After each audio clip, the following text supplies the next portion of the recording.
की। ये जर्नी शुरू हुई थी कई महीनों पहले, और जब हमने ये जर्नी को शुरू किया तो उस वक्त हमको ये लगा था कि हम कुछ एपिसोड करेंगे और उसके बाद हम इस प्रोसेस को बंद कर देंगे।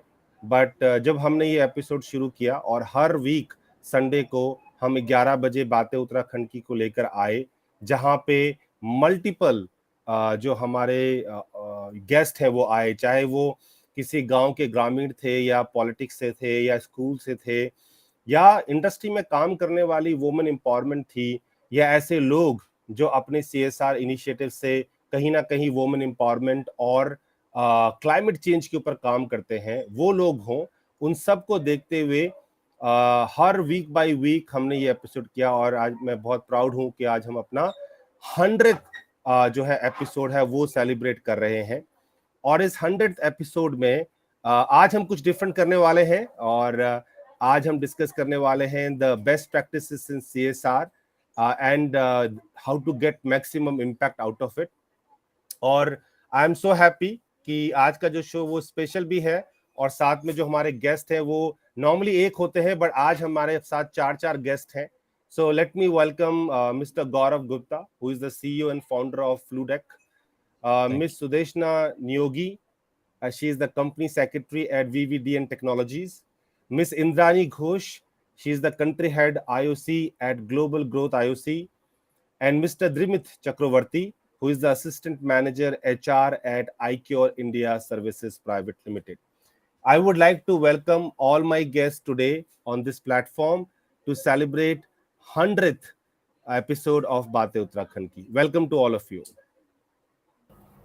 Thank you. Thank you. Thank you. Thank you. All right. So इस दिन को और स्पेशल बनाने के लिए हमने ये डिसाइड किया और आज का दिन ही चूज किया कि हम अपना जो एक इंट्रोडक्शन वीडियो है उसको लॉन्च करेंगे, नए इंट्रोडक्शन वीडियो को लॉन्च करेंगे आज। नॉर्मली जो हमारे ऑडियंस हैं, जो हमारी बातें उत्तराखंड की शो को देखते हैं, उन्हें पता है कि हम अपना शो जो है वो बातें अपने एडीएफ के इंट्रोडक्शन से शुरू करते हैं, बट अब हमने अपना एक नया इंट्रोडक्शन वीडियो और डॉक्यूमेंट्री बिल्ड किया। तो मुझे लगा कि what could be a better than today to showcase that one. तो मैं चाहूंगा कि आज वो डॉक्यूमेंट्री में उसका प्रीमियम करें। तो एक प्रीमियर चल रहा है आज के दिन उसका। So I would hope that you all will like it. So let me share my screen और उस वीडियो से हम शुरुआत करते हैं। और it's gonna be a video of 8 minutes some seconds, so I would request support from all of you. So here we go. Uttarakhand वह भूमि है जहाँ पर शास्त्रों और वेदों की रचना की गई थी और महाकाव्य महाभारत लिखा गया था। प्रकृति ने अपार सौंदर्य से नवाजा है उत्तराखंड, जहाँ एक तरफ हम पलायन जैसे विषयों पर खेत जताने के अलावा कुछ विशेष नहीं करते, वहीं दूसरी तरफ आज भी महिलाएं पहाड़ों में शिक्षा और रोजगार से वंचित हैं। जहां एक तरफ युवाओं को उच्च शिक्षा और रोजगार के लिए शहरों में भेज दिया जाता है, वहीं आज भी महिलाओं को गांव से बाहर नहीं भेजा जाता। ऐसे में एक संस्था है जो इन महिलाओं की शिक्षा के क्षेत्र में काम कर रही है और साथ में पर्यावरण के संरक्षण और सामुदायिक विकास के लिए भी लगातार प्रयास कर रही है। मेरा नाम गोविंद सिंह नेगी है और मैं अमृता देवी फाउंडेशन का फाउंडर और ट्रस्टी हूँ। मैं अल्मोड़ा जिले के एक छोटे से गांव घुघुती का रहने वाला हूँ। बहुत वर्षों पहले हमारा पूरा परिवार घुघुती गांव से दिल्ली की तरफ पलायन कर गया, बट मेरा जुड़ाव हमेशा अपनी मातृभूमि के साथ रहा। मैं कई बार अपनी मातृभूमि अल्मोड़ा में और गांव में विजिट करता था और उस विजिट के दौरान मुझे रियलाइज हुआ कि यहाँ पे स्पेशली हमारी लड़कियों और महिलाओं के लिए शिक्षा और रोजगार की जो अपॉर्चुनिटीज हैं वो बहुत कम है और मैं उनके लिए कुछ करना चाहता था। इस तरह से शुरुआत हुई अमृता देवी फाउंडेशन की।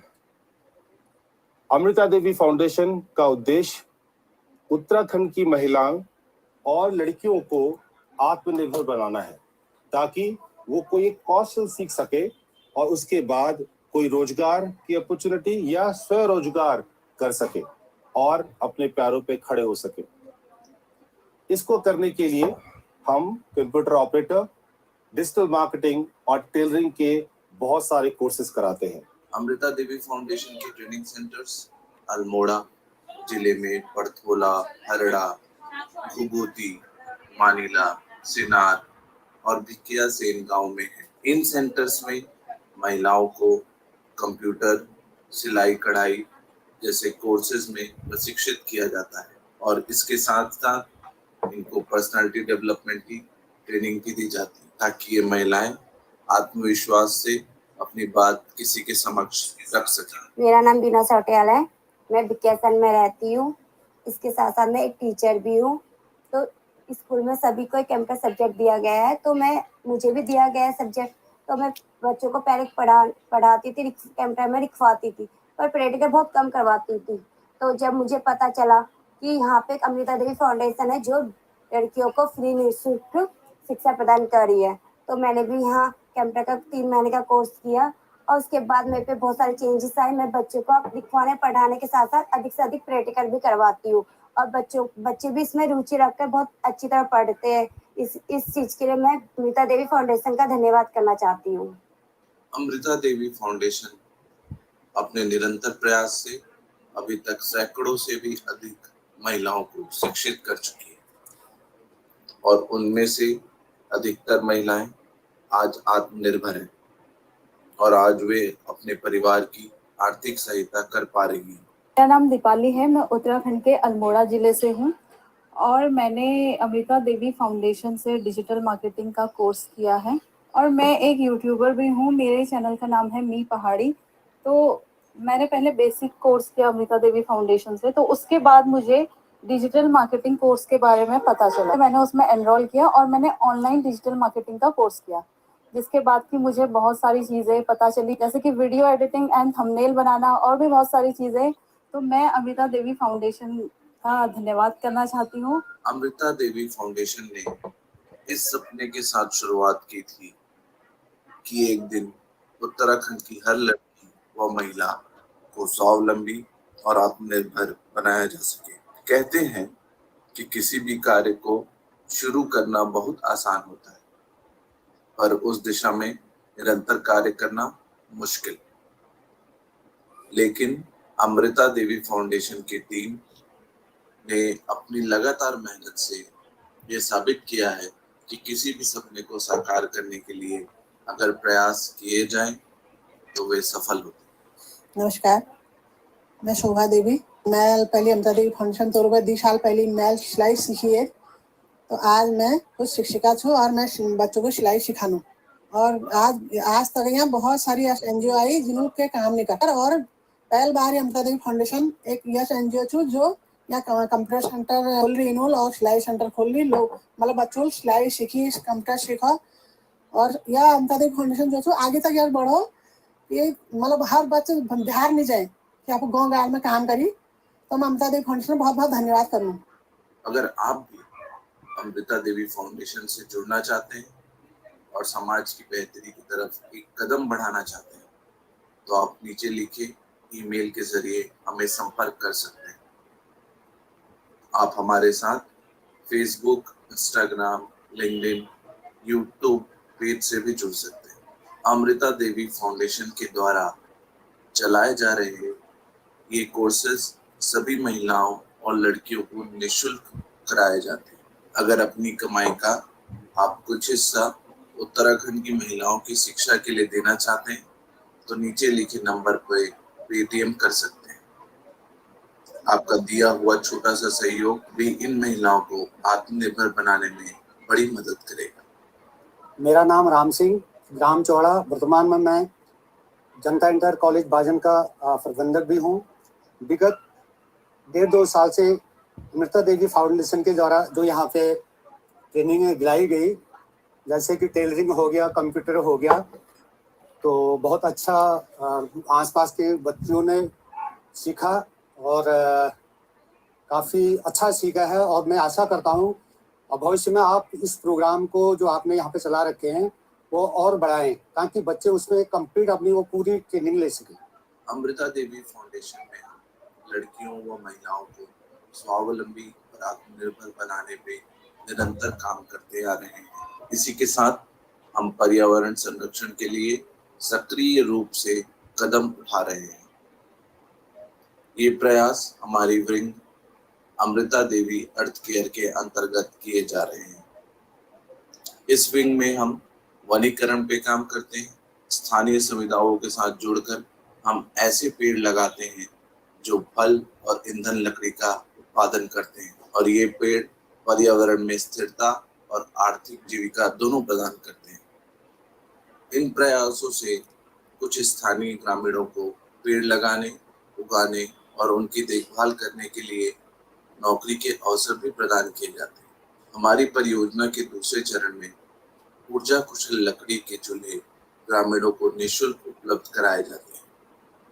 ये चूल्हे न सिर्फ खाना पकाने का एक स्वस्थ विकल्प है, अपितु ये पर्यावरण की सुरक्षा के लिए भी एक उचित कदम है। साथ ही साथ इन चूल्हों के उपयोग से ग्रामीण महिलाओं के स्वास्थ्य पर भी कोई हानि नहीं है। तो आइए बढ़ाइए एक कदम उत्तराखंड के अच्छे भविष्य की ओर और बनिए हिस्सा अमृता देवी फाउंडेशन का। Let's build Uttarakhand together.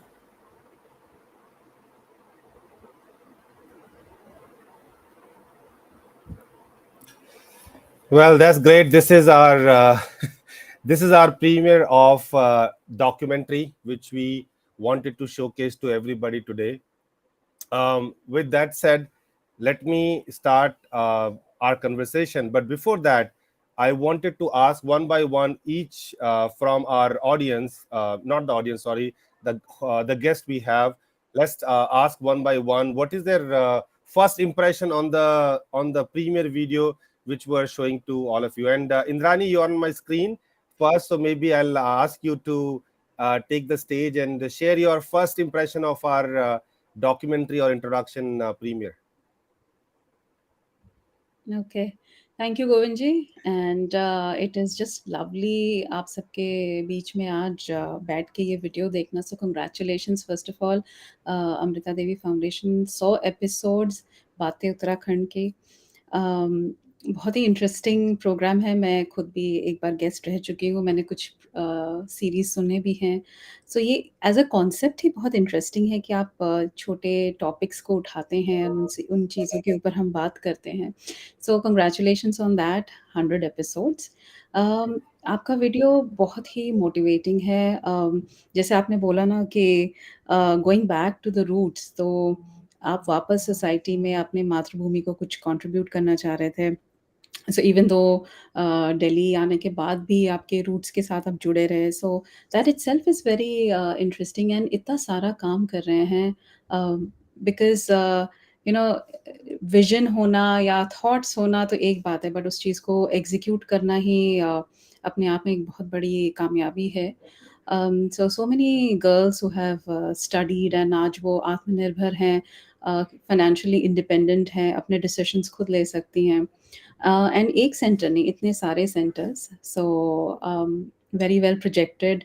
बहुत बहुत शुभकामनाएं ताकि आप और सेंटर्स खुलते जाएं। And we would like to help you, partner you in all of these. So congratulations, Govind ji. Thank you, Indrani ji, and thank you for being a well wisher always. आप हमेशा क्या कहते हैं, हमारे shows में भी आए हैं और अपने ओपिनियन भी शेयर किया है हमारी लड़कियों के साथ, उनको मोटिवेट किया। आई think this is a contribution which is very powerful, और हम इस तरह की अपॉर्चुनिटीज बिल्कुल देखते रहते हैं। So thank you, appreciate your comment on our new documentary and introduction video. Sudeshna ji, हम आपसे भी जानना चाहेंगे कि I'm sure that you must be watching and getting to know about Amrita Devi Foundation for the first time. हो सकता है कि ये वीडियो शायद आपको बहुत एक ग्लिम्स उसने दिया हो कि हम क्या करते हैं, तो we would like to know what you think about it. हाय गोविंद जी और hello to all the viewers जो कि उत्तराखंड से ज्वाइन किए हैं। पहले तो मैं थैंक यू बोलना चाहती हूँ अमृता देवी फाउंडेशन को कि उन्होंने मुझे इनवाइट किया और मैं जुड़ पाई इतने ब्यूटीफुल थॉट प्रोसेस और विजन के साथ। और and with the I'm honored basically कि I'm part of this forum with such esteemed speakers. And I will also congratulate you for not only doing such a wonderful work. आपने मतलब really having a, जैसे इंद्रानी जी ने कहा कि एक thought process होता है लोगों के पास, even we want to do for our own native place or do something for the nation, but उसको एक्चुअली में फॉलो करना, टाइम निकाल के हैविंग दैट अपना अपना भी एक लाइफ और उससे निकाल के टाइम एक्चुअली इन्वेस्ट करना for nation building. I think आप लोग रियली में कंट्रीब्यूटर्स हो फॉर द नेशन बिल्डिंग, जो हमारे हमारा विजन है कि India will be grow in leaps and bounds. और वो तभी पॉसिबल है जबकि छोटे छोटे शहर से जो एक्चुअल पोटेंशियल वाले बच्चे हैं या लेडीज़ हैं वो आगे आए और उनको सपोर्ट मिले वो चीज़ बिकॉज काफ़ी दफ़ा अपॉर्चुनिटीज़ नहीं मिलती हैं उनको, वो उनके अंदर बहुत पोटेंशियल होता है। तो I think you guys are doing wonderful job and I would like to congratulate for both the work and the 100th episode. Thank you, Sudeshna ji. Thank you very much for your kind words. And yes, you're right. It takes a lot of efforts for sure to take things move forward. But मैं कहूँगा कि ये सब कुछ possible हो पाया because हमारे जो 20 से 25 वॉलंटियर्स ग्राउंड पे हैं जो काम करते हैं, चाहे वो दिल्ली से हैं चाहे बाहर से हैं, वो सब जो मिल के काम करते हैं। तो आई थिंक ये उस ही काम का नतीजा है कि 3.5 साल से अमृता देवी फाउंडेशन जो है वो बहुत ही डिफरेंट लेवल पे जा रही है। Thank you very much. Drimit ji, मैं आपसे जानना चाहूँगा, द्रिमित जी को हमने रिसेंटली हमारी मुलाकात हुई and he is a wonderful person, बहुत बिजी भी रहते हैं and thank you very much for finding time Drimit. Drimit is a well wisher and supporter of Amrita Devi foundation. But Drimit, मैं अभी आपसे जानना चाहूँगा कि इस वीडियो को देखकर आपका क्या पहला थॉट क्या है माइंड में? Govind ji, thank you so much. To begin with, हमारा कनेक्शन कैसे हुआ था आपको पता ही है। It was not a well planned action जो हम लोग पहले सोचे थे, बट अमृता देवी फाउंडेशन के बारे में जो इनिशियली हम लोग सुने थे plus the video, it is absolutely an awesome thing to know कि हम लोग कैसे contribute कर रहे हैं to the society from where we have our roots. Uttarakhand has always been very special to me. This episodes series of episodes makes me feel getting connected back to the roots. But जो काम, जो initiative, जो approach Amrita Devi foundation as an organization लिया है, it is absolutely splendid and I think ये और भी आगे मैसिव स्केल पे अभी जो स्केल है इसको और इंटेंसिफाई किया जाए। And of course, हम लोग as an organization, as an individual, we stand with you with the mission of empowering the society as a whole, through Amrita Devi Foundation. Thank you very much Drimit ji. And definitely idea वही है कि एक जो छोटा सा बीज रखा गया है, उस बीज ने अब एक छोटे से पौधे का रूप तो ले लिया है, इसको वृक्ष के रूप में बड़ा करना है और ऐसा करना है कि जो इसकी छाया है वो और बड़े बड़े जगहों पे जा सके। And thank you very much for your kind words. Moving on to Gaurav. Gaurav is also a good friend and also a well wisher of Amrita Devi foundation. वो भी अपने लेवल पे जिस तरह से सपोर्ट है वो करते रहते हैं। तो गौरव, आपका पहला इंप्रेशन क्या रहा जब आपने ये प्री में देखा? बिकॉज मैंने किसी को भी नहीं दिखाया, आज के लिए छोड़ा था कि आज हम अपने गेस्ट के सामने और 100th एपिसोड में इसको दिखाएंगे। तो आपका पहला इंप्रेशन क्या है आज इसको देखने के बाद? मेरा पहला इंप्रेशन है कि सही मायने में आप सोशल इम्पैक्ट अपने इनिशिएटिव से कर रहे हैं। This is indeed a commendable initiative which is actually giving social impact towards inclusive growth and development of people at ground zero. जो अंडर प्रिविलेज्ड लोग हैं, जिनको अपॉर्चुनिटीज से कनेक्शन नहीं, अपॉर्चुनिटीज कनेक्ट नहीं कर पाती हैं, आप वहाँ जाकर वो इकोसिस्टम डेवलप कर रहे हैं जिससे उनका सही मायने में विकास हो रहा है, सस्टेनेबल ग्रोथ उनको मिल रही है, क्योंकि वो स्किल डेवलपमेंट से ही आ सकता है। वैसे बहुत सारे इनिशिएटिव्स हम सुनते हैं, बट आप लोग अमृता देवी फाउंडेशन टीम जिस तरह से काम कर रही है, इम्पैक्ट देखने को मिल रहा है। So my first impression is this is actual inclusive growth and real development of people at Uttarakhand. Thank you very much Gaurav, and thank you very much for always being a well विशर। हमें बहुत ही अच्छा response मिल रहा है हमारे live पे। जैसे कि मैंने आपको बताया कि हम फेसबुक पे लाइव हैं, लिंक्डइन पे लाइव हैं, यूट्यूब पे लाइव हैं, and very soon we will share the link with all of everybody. मैं अपनी ऑडियंस से रिक्वेस्ट करूंगा कि आज हमारे बीच में 4 वो लोग हैं जो कि अमृता देवी फाउंडेशन के वेल विशर तो हैं ही, बट साथ में वो एक समाज के लिए कुछ ना कुछ या तो पर्सनल कैपेबिलिटी में या ऑर्गेनाइजेशन कैपेबिलिटी पे करते रहते हैं। तो मुझे लगा कि it is a wonderful opportunity हमारी ऑडियंस के लिए आज उनके साथ इंटरेक्ट करने में। तो प्लीज़, जैसा आप हमेशा करते हैं, आप अपना जो क्वेश्चंस हैं वो हमें पूछ सकते हैं चैट बॉक्स में। क्योंकि आज हमारे पास एक से ज़्यादा गेस्ट है, तो मैं एक एडिशनल रिक्वेस्ट करूंगा कि अगर आपके दिमाग में कोई पर्टिकुलर गेस्ट है जिससे आप क्वेश्चन पूछना चाहते हैं तो उनका नाम लेके क्वेश्चन पूछे। अदरवाइज मेरे लिए जॉब थोड़ी टफ हो जाती है कि क्वेश्चन किसको पास ऑन किया जाए, और अगर आप नहीं करेंगे तो फिर मुझे वो जॉब करनी पड़ेगी। तो I will try to do my job of a moderator. But मैं थोड़ा सा एक चीज और बताना चाहता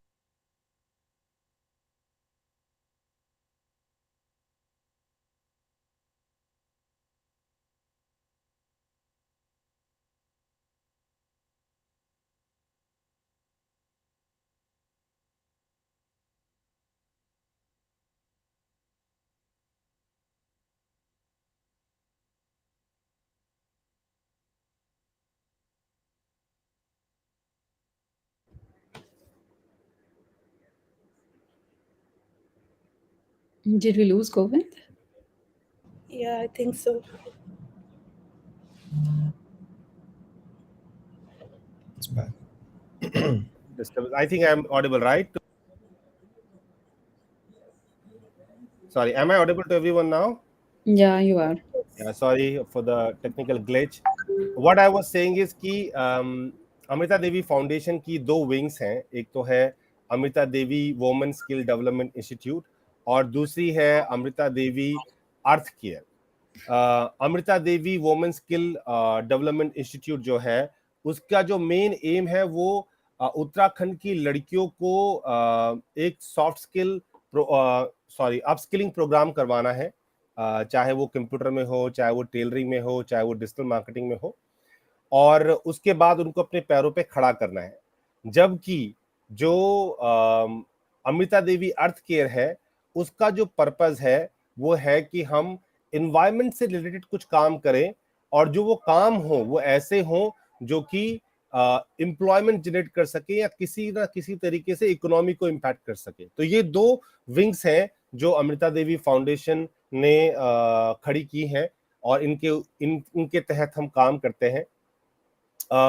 हमने शुरुआत की थी इंडिविजुअल फंडिंग से। हम इंडिविजुअल लोगों से जाके फंड लेते थे, बट बाद में जब हम लोगों ने हर तरह का जो लाइसेंस होता है 12A ETG वो लिया, उसके बाद हम लोगों ने कॉर्पोरेट्स को भी रीच आउट करना शुरू किया और उनसे मदद मांगी इस मिशन को आगे बढ़ाने में, और बहुत सारे कॉर्पोरेट्स ने हमें मदद भी की।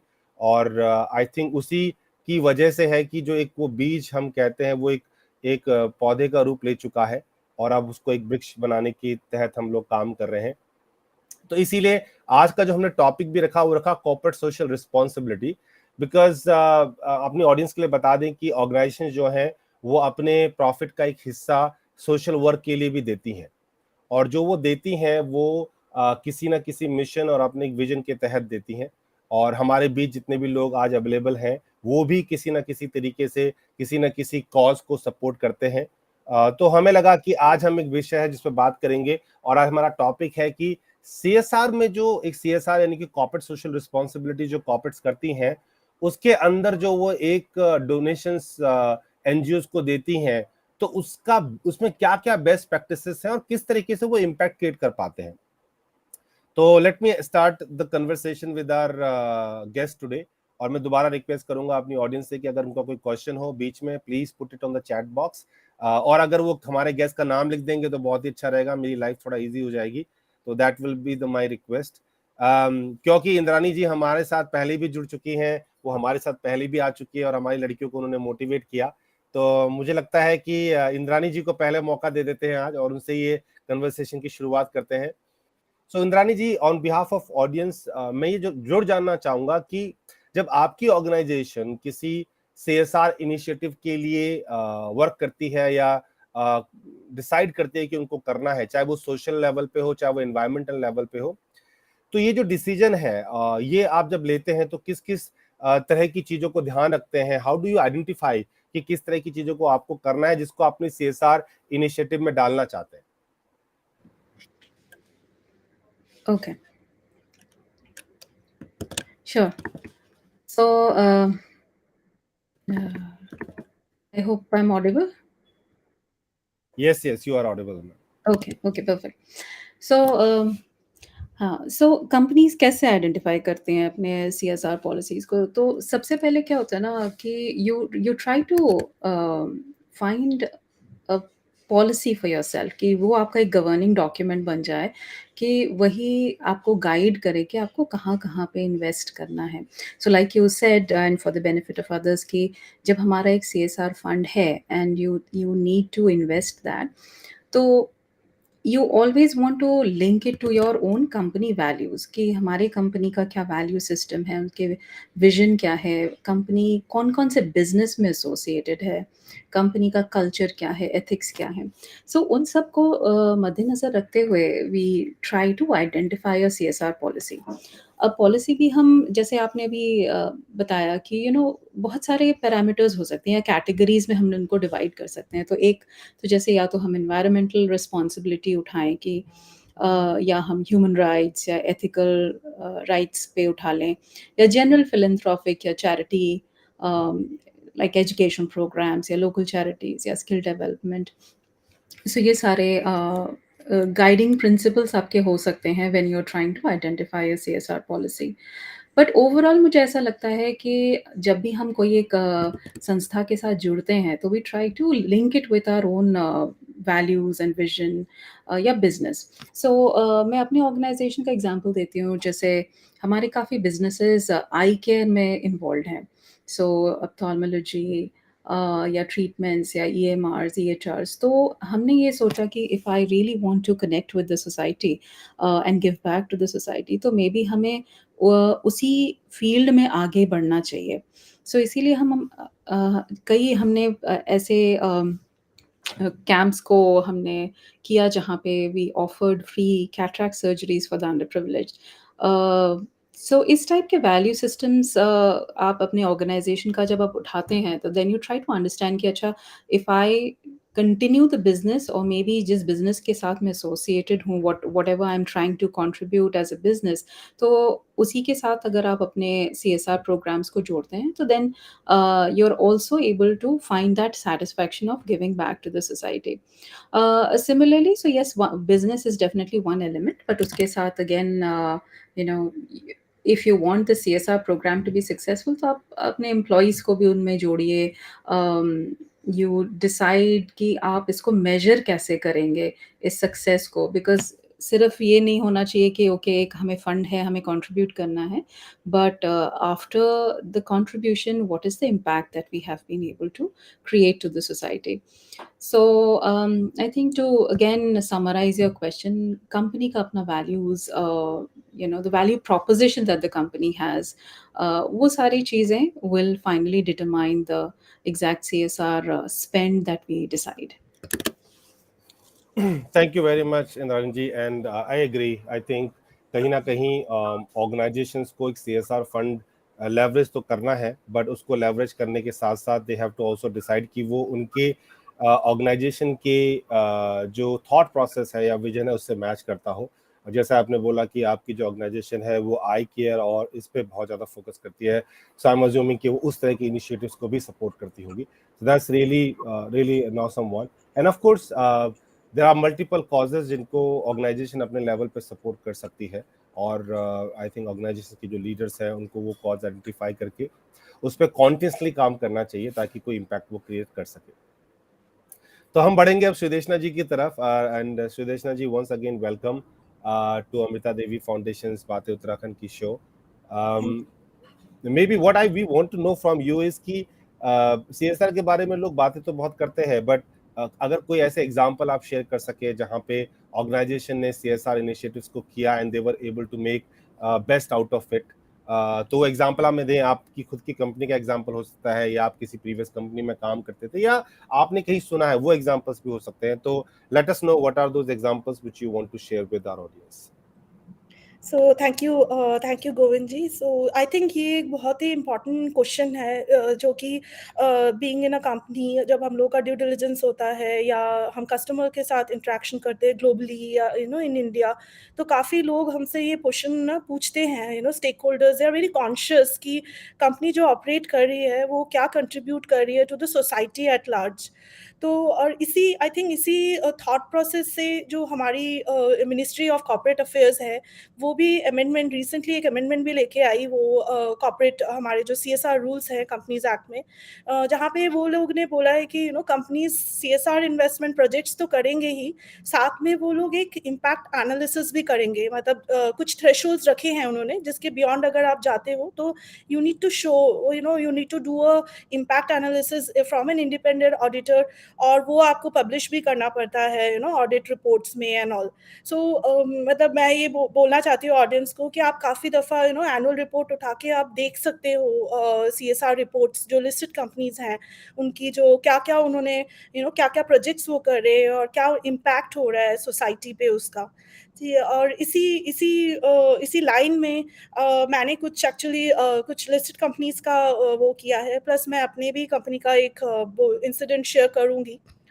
तो पहला तो मैंने पिक किया है TCS, which is I think बहुत लोग जानते हैं, टाटा कंसल्टेंसी सर्विसेज जो है वो इंडिया का लार्जेस्ट सॉफ्टवेयर और IT सर्विसेज कंपनी है, और उनकी जो CSR प्रोजेक्ट्स हैं वो काफ़ी अटेंशन देती है बेसिकली उनके जो मतलब कोर एरिया ऑफ बिजनेस है, लाइक साइंस, टेक्नोलॉजी और engineering, mathematics, and also the rural education पे भी वो लोग काफ़ी काम कर चुके हैं। और उनका एक बहुत ही इम्पॉर्टेंट है, मतलब उन्होंने काफ़ी CSR प्रोजेक्ट्स किए हैं हेल्थ केयर और वेलनेस के एरिया में, then water sanitation and hygiene में, और एजुकेशन में भी किया है।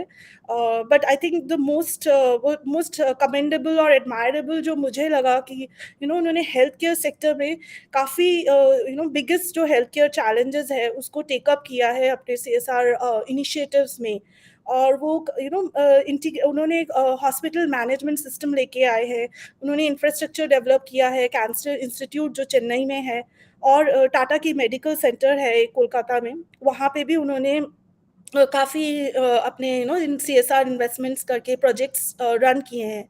और रिसेंटली अगर आप उनके एनुअल रिपोर्ट्स देखेंगे तो उसमें उन्होंने एक एक्चुअली इम्पैक्ट एनालिसिस किया और बताया लोगों को कि उन्होंने लास्ट जो Tata translation cancer research centre है जो उनकी कोलकाता में TTCRC, उसमें उन्होंने दिसंबर 2015 से लेके नवंबर 2021 में रेगुलर बेसिस में इन्वेस्टमेंट्स किए हैं CSR के, और उन्होंने उसकी वजह से काफ़ी प्रोग्रेस वो लेके आए पेशेंट केयर और कोऑर्डिनेशन में।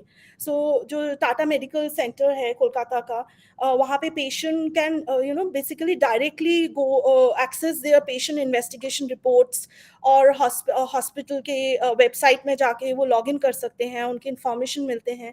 प्लस उन्होंने जो बेसिकली उनका जो है ना कि मोटो है कि using technology as a bridge, they have actually created a very nice system where people, because हम लोग का थोड़ा चैलेंज है because of the human resource, huge human overwhelming supply of human resource होता है, और लोगों का ट्रैक रखना, और जो हॉस्पिटल्स है तो उसको उन्होंने पूरा का पूरा डिजिटलाइज किया है, एंड काफ़ी उन्होंने उसमें वर्क किया है उस एरिया में। प्लस एज मैंने जैसे बोला कि ये जो वाटर सैनिटेशन और हाइजीन एरिया में भी उन्होंने they have partnered actually with the ministry of जल शक्ति गवर्नमेंट ऑफ इंडिया में, और उन्होंने एक जल जीवन मिशन किया है जिसमें उन्होंने एक्चुअली ये मॉडल डिजिटल मॉडल बोलते हैं उसको, जिसमें उन्होंने मॉनिटर किया है जो रूरल वाटर सर्विस डिलीवरी है, उसको उन्होंने मॉनिटर किया है through electronic through digitisation and technology के बेसिस में, और उन्होंने एक वाटर मैनेजमेंट सोल्यूशन दिया है जो कि रूरल एरिया में वाटर सप्लाई का बहुत इशू रहता है, और काफ़ी दफ़ा महिलाएं और जो गर्ल्स हैं, यंग गर्ल्स, वो काफ़ी मतलब दूर दूर इलाके में जाके अपना पानी वानी वो उठा के लेके आती हैं। तो give that solution they have come up with a very innovative electronic, like जहाँ पे पुअर सेल कनेक्शंस हैं और नेटवर्क एरिया है, वहाँ वैसे रिमोट एरियाज में उन्होंने सोलर पावर से बैक्ड सिस्टम लेआउट किया है, और जिससे कि उन्होंने रेगुलरली एक क्लीन ड्रिंकिंग वाटर अवेलेबल कराया है लोगों को, ऑलमोस्ट जिसमें 75,000 बेनिफिशियरीज हैं, और 14 among the 14 villages spread across almost 8 states and union territory of India. So I think उन्होंने एक्चुअली में अपना जो उनका कोर स्ट्रेंथ है, उनकी जो technology is a core strength for them, उसको बहुत अच्छे से यूज करते हुए they have actually help build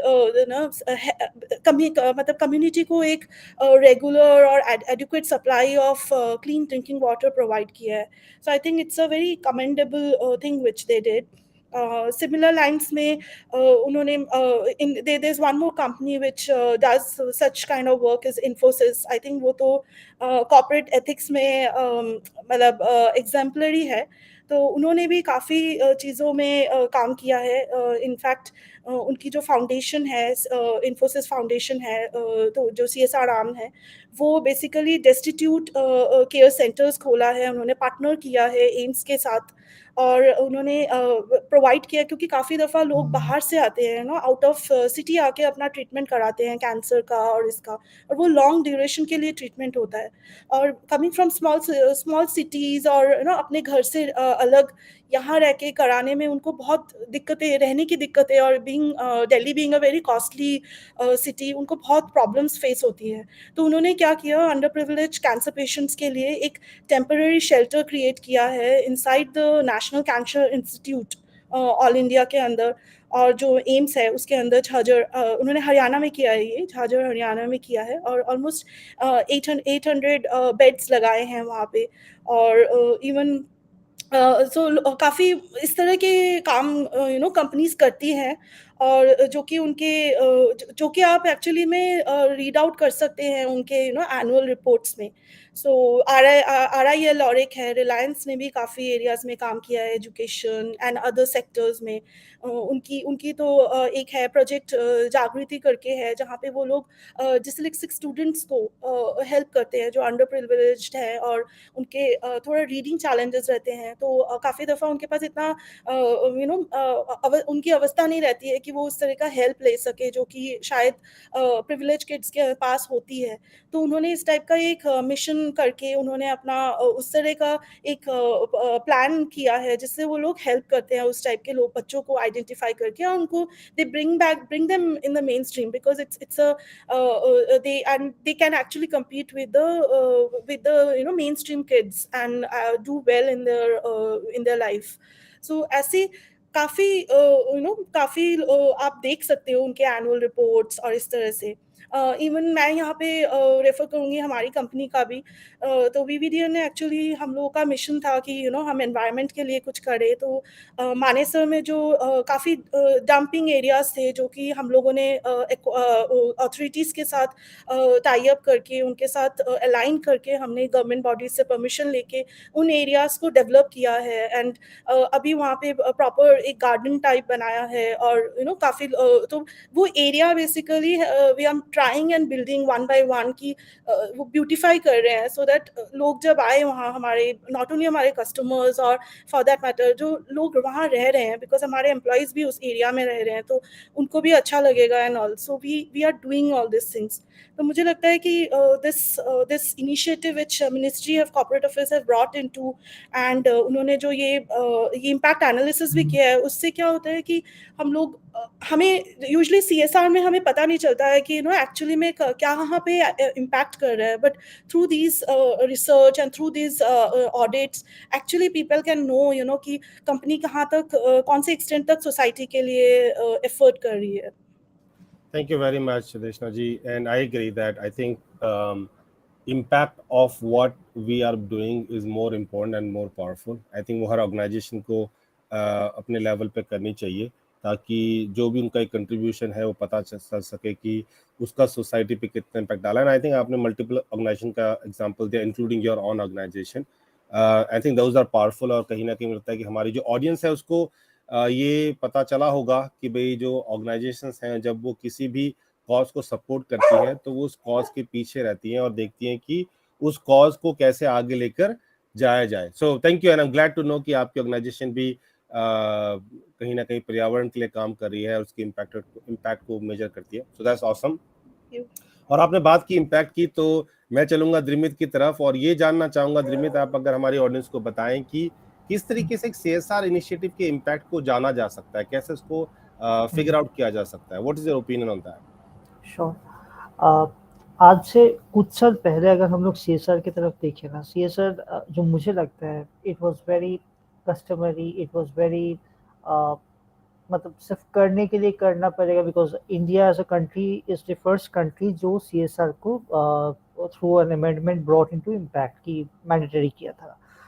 But with the passage of time, now it has become more, it has evolved actually. And ये पूरे प्रोसेस में क्या हुआ है, इम्पैक्ट क्या है, I mean it's a huge fund. Because if हम लोग अगर 2021-22 फिजिकल ईयर की हम लोग बात करते हैं तो अक्रॉस इंडिया में करीब 25,000 करोड़ सिर्फ सीएसआर में इन्वेस्ट किए हैं फ्रॉम डिफरेंट ऑर्गेनाइजेशंस. ये इन्वेस्टमेंट हुआ है.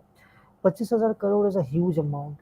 नाउ ऑर्गेनाइजेशंस पैसा इन्वेस्ट किया है, डोनेट किया है, कंट्रीब्यूट किया है, बट द चैनल पार्टनर्स जिनके थ्रू से वो पैसे यूटिलाइजेशन में गए हैं, वो किस लेवल तक यूटिलाइजेशन हुआ है ये जानना बहुत ज़रूरी है. विद रिसेंटली 2021 में 2017 में एक फर्स्ट आया था एक अमेंडमेंट, एक सब क्लॉज के थ्रू से ये आया था बेसिकली, जहाँ पे इम्पैक्ट असेसमेंट जो सुदेशना जी अभी थोड़ी देर पहले जो कह रही थी वही है कि आई मीन सर्टेन अमाउंट के ऊपर ऑब्वियसली उनका एनुअल रिपोर्ट्स होते हैं through different body, independent body of course, ताकि हमें एक्चुअली उसका असेसमेंट का पता चलता, उस असेसमेंट से पता चलता है कि वो इम्पैक्ट क्या है. सो बेसिकली जब हम लोग इम्पैक्ट असेसमेंट की बात करते हैं सीएसआर फंड्स के लिए, यहाँ पे बहुत सिंपली अगर हम लोग ये करें तो सबसे पहले होना चाहिए हमारा इंक्लूसिवनेस. हम जो पैसे इन्वेस्ट कर रहे हैं, हम जो पैसे कंट्रीब्यूट कर रहे हैं for the welfare of the society as a whole, उसमें वो प्रोपोजिशन में इंक्लूसिवनेस कितना है. इंक्लूसिवनेस को सिंपली अगर मैं डिफाइन करूँ, इट इज़ सबको साथ लेके चलना, सबके लिए something to do for everyone basically. Inclusiveness के बाद ऑब्वियसली जो नेक्स्ट आता है वो रेलेवेंस आता है. जो प्रोजेक्ट में कंपनी स्पॉन्सर करते हैं या प्रोबेबली कंट्रीब्यूट करते हैं, वो रेलेवेंस कितना है. बिग सिटीज़ जो है, मेट्रोपॉलिटन सिटीज़ जो है, मेट्रो सिटीज़ जो है, यहाँ पे बहुत सारे एनजीओज अवेलेबल होते हैं, काम करते हैं डिफरेंट सेगमेंट्स के लिए. बट जब हम लोग कोई भी हिल स्टेशंस की बात करते हैं, हिल सिटीज़ की बात करते हैं, इंडिया में जितने भी हिल सिटीज़ हैं, प्रैक्टिकली बहुत कम ही हमें देखने को मिलता है कि जहाँ पे ये एनजीओज वहाँ पे जाके उस पर्टिकुलर एरिया के लिए कुछ सोशल वेलफेयर या कुछ उस मैसिव स्केल पे ड्राइव करते हैं. सो रेलेवेंस प्रोजेक्ट का होना बहुत ज़रूरी है इन टर्म्स ऑफ कंपनी का core value versus the project amount that is being sanction versus the relevance that amount उस प्रोजेक्ट से वहाँ के जो लोग हैं उनको कितना बेनिफिट हो सके, या उसका जो टारगेट पॉपुलेशन है उनको कितना उससे इम्पैक्ट क्या आएगा. This is the second thing. Third thing is of course the expectation क्या होता है कि जो सोसाइटी या जो सेक्टर ऑफ पीपल को हम लोग केटर कर रहे हैं through any of the mission, any of the assignment जो हम लोग ले रहे हैं, उसमें उस पर्टिकुलर सेक्टर या सेक्शंस ऑफ पीपल का क्या एक्सपेक्टेशन है, what is their requirement, how do they look at that help coming to them, ये जानना भी बहुत।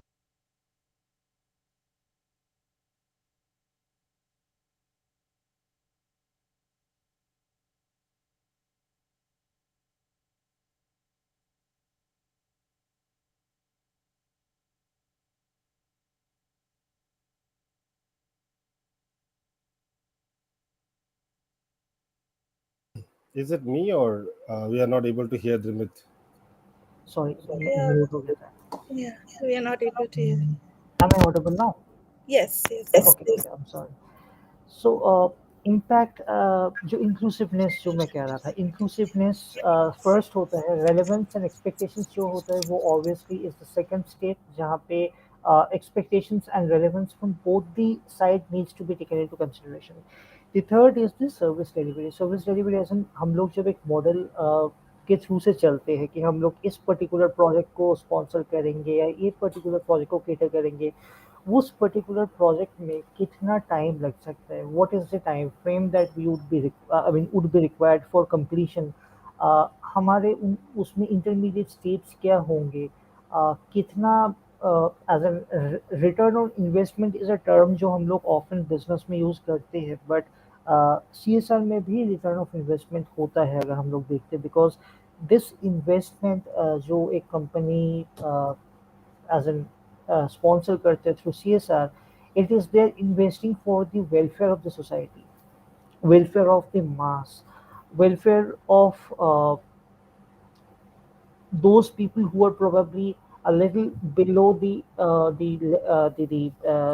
a little suppressed from the economic standpoint. Uh, सो ये चीज़ें इम्पैक्ट असेसमेंट होना बहुत ज़रूरी है। एंड समराइज अगर मैं पूरा चीज़ का करूँ तो obviously what we give is what we get back.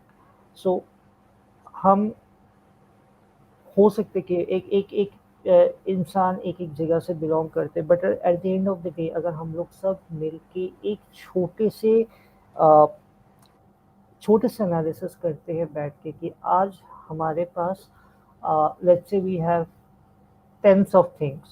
But at the same time, on the other hand, probably people may not have one thing.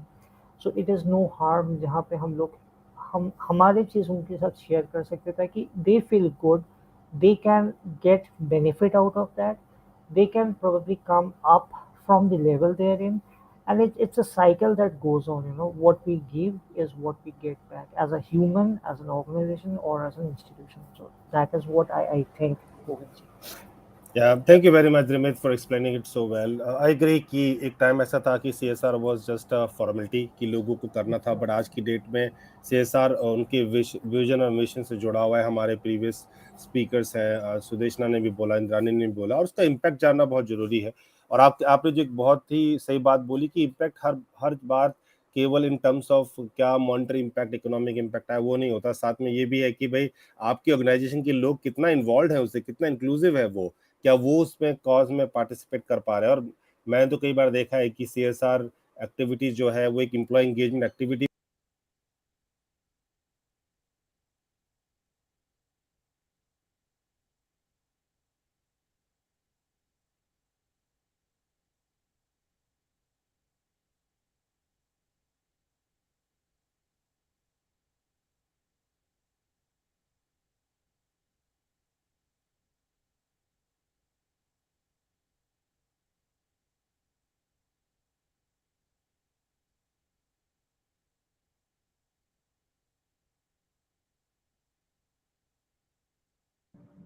I think we lost Govindji again.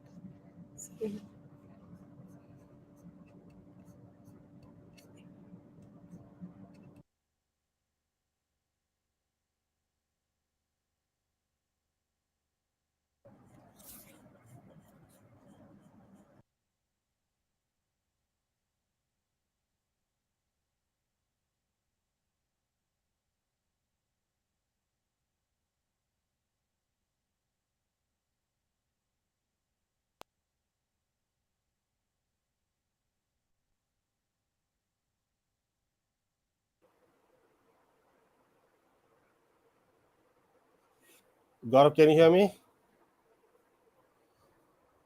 Yeah, okay.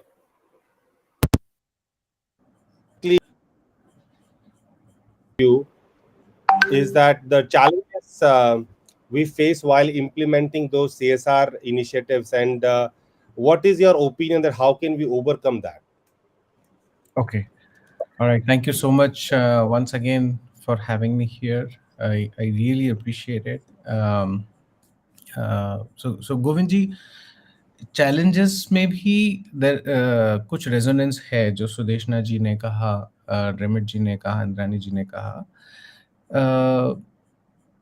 Need and impact, इसको लेकर जो information है, इसको लेकर data, इसमें थोड़ी और transparency और थोड़ा सा और डिटेल्ड इंफॉर्मेशन कंपनीज को मिलने से ये इकोसिस्टम डेवलप होगा. I think a lot has been done. This ecosystem has been built. It is still a commendable job by everyone, but we can go to the next level with more informed approach, technology driven, data driven decision making. So I'll make it in two prongs. This is a two prong thing. One, the first challenge is lack of education to companies about what are all the ground zero problems that the underprivileged people are facing today, along with, as I said, along with statistics, facts, data, which could be analyzed. And this could span across sectors. It could be education, it could be farming, it could be infrastructure, it could be something else. And the solution is we get companies instill more confidence by giving them all this information that allows them to fulfill their social responsibility, not just with financial assistance, but there are many other ways. For example, Cisco CSR program. Cisco had a Thinkubator program which was working for the masses, the social masses. It was going it was under the India's cash grant program, where 18 universities across the country were participating in this, and the platform was designed for young innovators to fulfill their entrepreneurial dreams via virtual market spaces. Then Cisco also initiated something called as a Krishi Mangal, which is a flagship project in agriculture, and it participated with an NGO called as Social Alpha. And that was addressing the challenges of smallholder farmers through technology-based innovations. So the point in case again is there are various different ways that companies from their domain and expertise can contribute larger or more effective to CSR programs. They can design CSR programs accordingly. A little more understanding of the challenges on ground zero, maybe by NGOs, maybe with more with other social organizations and the government authorities, that can help companies tailor their CSR programs a little more effectively. Second is impact. Understanding, again, the ability to see the impact of all such initiatives and programs should not just allow existing companies participating in CSR programs. I think now that we're talking about having this ecosystem going to the next level, it makes sense for more companies, like even SMEs, who have it in their value system that they should contribute back, they should give it back. So the ability to see the impact of someone who's done something and it has helped masses around them, that will help motivate smaller companies across various sectors to participate and add more value. Again, not just financially, of course, that must be done, but many more different ways also. Yeah, that's awesome. And I think कहीं ना कहीं जो challenges हमको आते हैं, और अगर उस challenges को एक proper process के through address किया जाए, तो those challenges will become not the challenge but an opportunity for organizations to make impact. और कहीं ना कहीं मुझे लगता है कि जो हमारे organizations हैं वो ये काम करती हैं. I think I know at least 4 of you on the call, and there are uh, you always look for impact. You always look for what is the impact we will be able to create if you're going to invest this much of amount in the social impact and CSR funding. So thank you for sharing your kind words, and also thank you for supporting our women with our upskilling programs in whatever capacity you could. Now, as we have started getting questions, Gaurav, the first question is for you itself, so I'll park it for a while because I wanted to make sure that we'll ask all the questions once we are about to get over. Now I would like to also call out that we are running very close to the end time of the event. So my request from all of you will be to share your views in a summarized way, so that I have some opportunity from audience to ask questions also, because I'm getting questions and I want to make sure those questions are answered. So with that said, I will go to Indrani ji first. And Indrani ji, we must have heard about lot thing like, okay, impact होना चाहिए, कहीं ना कहीं inclusiveness होना चाहिए, और vision से connected होना चाहिए. मेरा क्वेश्चन आपसे ये है कि जब इतना कुछ होता है तो हर कंपनी के अंदर एक स्टेक होल्डर्स होते हैं, कंपनी के अंदर एम्प्लॉयज होते हैं, कस्टमर होते हैं, there are communities. In your opinion ये सब आप लोग अपना रोल कैसे प्ले कर सकते हैं जब किसी CSR की बात होती है तो? Yeah, good point. Because किसी भी प्रोग्राम को सक्सेसफुल होने के लिए we can't say कि अच्छा this is the name of the department and this department is responsible for the smooth execution of this effort. तो इसके लिए सबसे पहले we have to understand that it has to be a collective effort. Everybody has to believe in the cause that the company is partnering for. तो stake holders में अगर हम employees की बात करें, एंड बीच में आई थिंक आपने एक बहुत अच्छा एग्जाम्पल भी बोला कि it is now being used as an engagement tool, and truly so. Because I think we have come out of that age जहाँ पे एक amount contribute करना है, and that's the end of it. uh, if you are doing that, companies seriously want to be associated with the cause. वो चाहते हैं कि वो एक इम्पैक्ट क्रिएट करें. तो इसके लिए बहुत इम्पॉर्टेंट है कि चाहे वो जितना इन्वेस्टर्स बोल रहे हैं या फाउंडर्स बोल रहे हैं, एम्प्लॉयज़, कस्टमर्स, सप्लायर्स, सारे लोग इसमें बिलीव करें on the cause that the company has picked up. And इसके लिए 2-3 चीज़ें बहुत इंपॉर्टेंट होंगी. तो एक तो जैसे ट्रांसपेरेंसी की बात आई थी, अभी गौरव जी भी बता रहे थे. Because until there is transparency, हम करना क्या चाह रहे हैं, किस लेवल तक जाना चाह रहे हैं, then it is the key to setting accountability also. फिर आप गोल सेट करें, उस गोल को कैसे मीट करना है, वो सारी चीज़ें will fall in place if we know where we are headed to. So and because if you have a collective, if everybody kind of believes in that, then you will have all the resources and the support that you need for that project, and then everyone is accountable and for enabling success. Because it's just not about a certain sum of money, but then if you want to enable the success of that project, then everybody needs to believe and work towards it.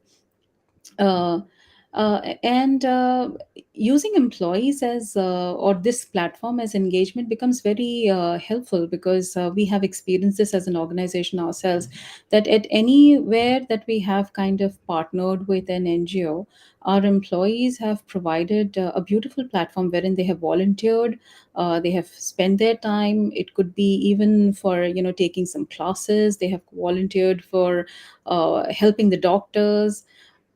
Even they have gone and spent time with children whenever we have partnered in child nutrition and all.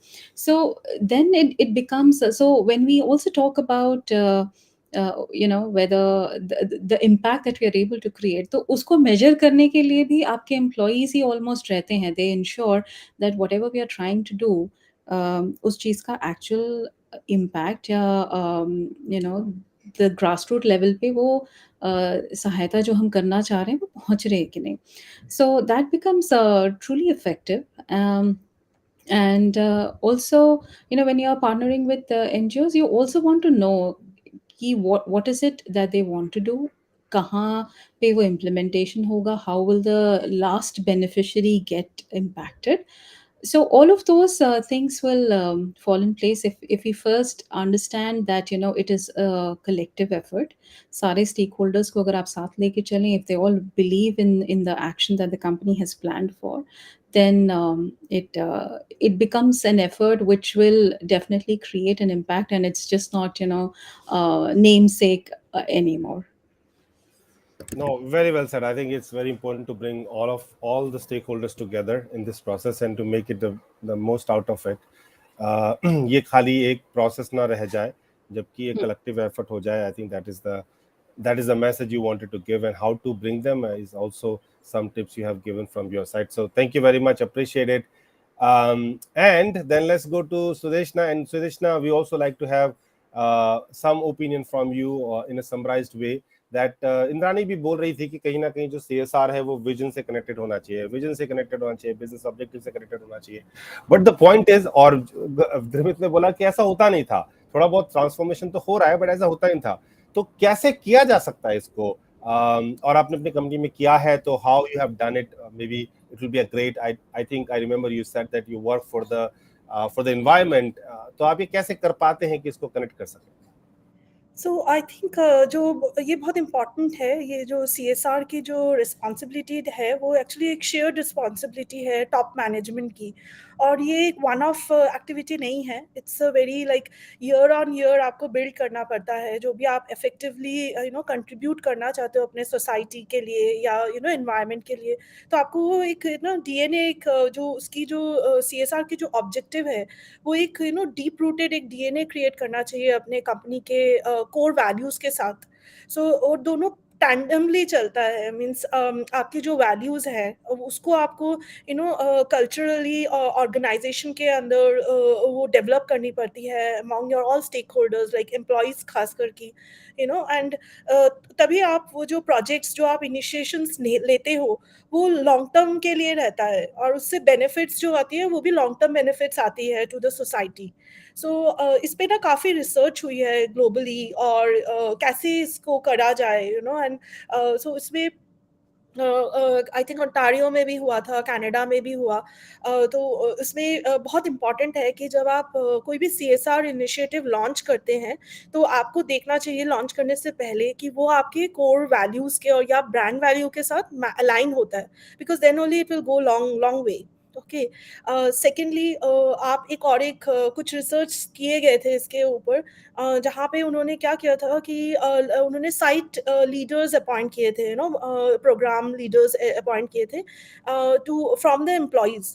तो जो local area में जो employees थे जो रहते थे वहाँ से उन्होंने कल्चरल लीडर्स तैयार किया और एम्प्लॉयज़ को एंगेजमेंट लीडर्स अपॉइंट किए.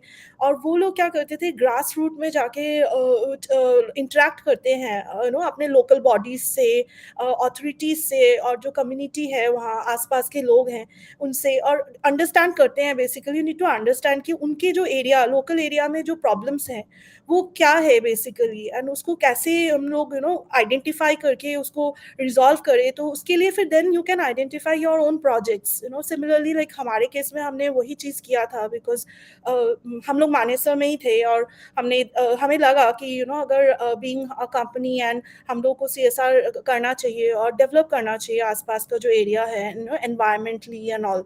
सो इसलिए हम लोगों ने वो इनिशिएटिव लेके अब हम लोग वो ऑनगोइंग प्रोजेक्ट की तरह उसको कर रहे हैं एंड आइडेंटिफाई करते हैं, और उस पर जो भी एफर्ट करना है वी डू दैट.